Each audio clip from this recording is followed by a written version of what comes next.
shot to the head. Freddie Kitchens out of control. What are they doing on the field? It was really, really ugly. It was otherwise a wonderful night for the Cleveland Browns, who win 21-7. But all the talk was about that melee.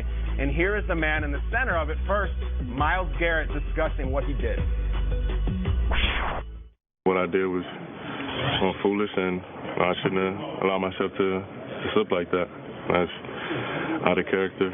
But situation like that where it's an emotional game, like Larry said, and allow myself to fall into those emotions, with the last play and what happened. I don't know what the rules are. I don't know, but I know it's Bush League. I know he's total coward move on his part. I get. I mean, it's okay though.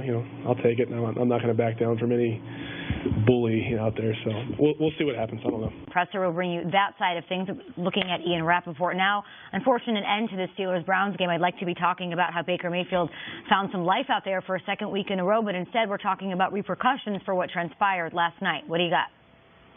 That's right, Kay. Hard to imagine anyone focusing on the actual result of the game, considering that melee, a pretty ugly situation there in the Steelers-Browns game. My understanding is this matter, the actions of Myles Garrett and others involved in this, it is all going to be reviewed for possible suspensions. And for Myles Garrett, my understanding is it could be a multi-game suspension, and probably likely is a multi-game suspension. This is something the league is going to address early this morning, and we have seen in the past, actually early this season with Vontaze Burfict, when a player gets suspended, usually it comes the morning after, so obviously we're going to be following very closely. As far as comparable situations, the one that comes to mind is Albert Haynesworth stomping on Andre Gerard's head.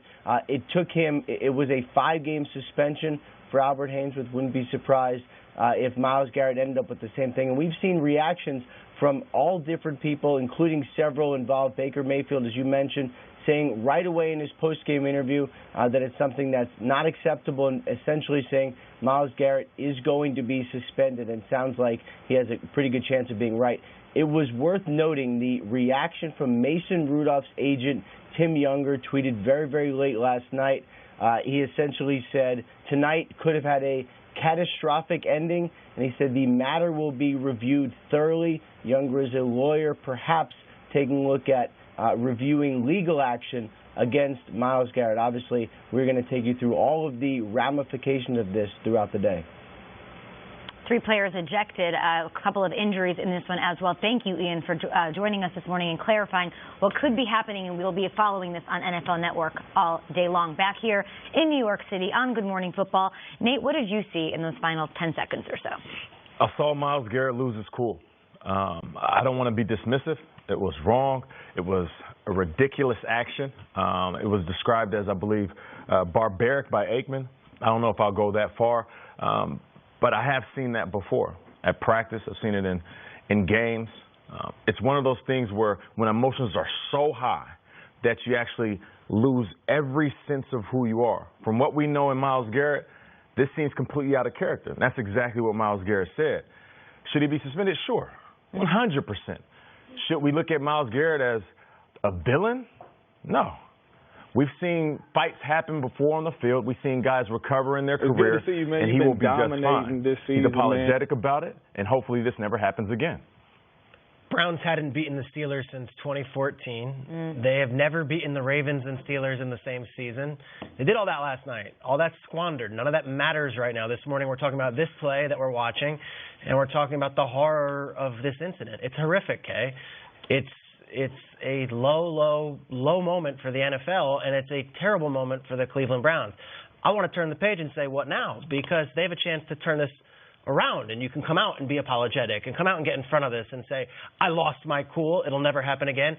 Myles Garrett can come out this morning and do a PSA against violence and a PSA against bullying, and he can fly himself to the league office and go to hat in hand to Roger Goodell and say, I'm one of the guys you want to build this thing around. I promise. It was a one-time deal. They have that opportunity to do that. But for this moment, 7 a.m. in the morning, terrible moment. And a terrible example of what the NFL wants to put on there on a national stage. They have an opportunity to turn this thing around, but they're going to have to take their lumps first, and that includes the Browns team. No one's talking about the win this morning. They're talking about that incident. It was shocking. Shocking. I feel like I've seen it all. I feel like I've seen all the low moments. I've gone through all the slideshows of NFL's most infamous moments. I've never seen this before. And it's also just shocking because we have all been lulled into thinking that Myles Garrett is the poetry-writing dinosaur enthusiast, the gentle giant, and that all went out the window. Shocked that it was against Mason Rudolph. I don't know what he has against him. Shocked that it was in a game that they're winning. On me with a knife, I'm going to hit you with a sledgehammer. I don't know if he got caught up in that sort of rivalry thing in the worst part of way. Yeah. It doesn't excuse it, obviously, but I'm just trying psychologically to figure out how a guy who seems really in touch with himself and really intelligent could blow it that badly. We've seen guys lose composure, not like that. In a game that wasn't competitive, after the whistle, with 6 seconds left, it's definitely wild, and I don't know that we'll ever get those answers, maybe eventually. But to move it forward, like you're saying, Striggs, you're saying he could turn this around.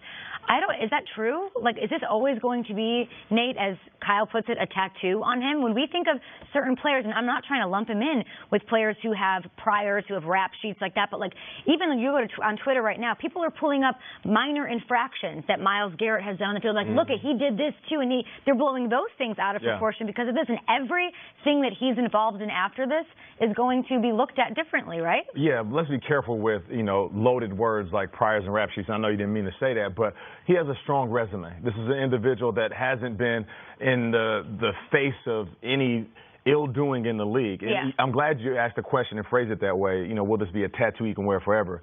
I have an arm sleeve of tattoos. The one thing about tattoos is they can be covered up. Yeah, you can see what the old tattoo is, but if you cover it up the right way and you do it the right way, nobody can tell what the old tattoo was. So if Myles Garrett continues to move forward in the right direction this year and then following in the rest of his career, this will be just a small moment that one time he lost his cool, and hopefully he can do that. Is this a tattoo? Yeah, I'm not out to destroy Myles Garrett. No, 100%. There is no sandblast you could take to this. He could go to the Hall of Fame and win 3 Super Bowls, and this will still be remembered. It's not his legacy. But guys, Ron Artest went on to win NBA championships. We remember still something about him that was not really savory, and that's Myles Garrett's fault. He completely lost it. This will always be remembered. It's not the whole story, but better believe it's a chapter. Again, just to turn it around, like he can use this moment. His name is in every piece of news right now, and make it for the better and say, hey, I messed up. Here's what I wouldn't do if I could do it again. I think there's that opportunity. I would hope sooner rather than later. There's a lot more of the story, of course. We'll get into Marquise Pouncey, his role, the Steelers side of things, all of that right here on Good Morning Football. We'll see if we can get to the Browns looking impressive last night. Right. They were good. Really good. Good job, Browns. You guys played well. Reinvigorating his play Baker on second the week in a row. We'll see if we can get to that. Now, we have a marquee matchup this weekend. Ravens-Texans. Who wins the blockbuster showdown? We'll fill you in. And one of our favorite players and best guests will join us to talk Vikings. I mean, this is our most frequent GMFB guest. We love a Kyle Rudolph sighting. I'm going to knock on our door. This is it. Kyle Rudolph joining us. Our fifth host.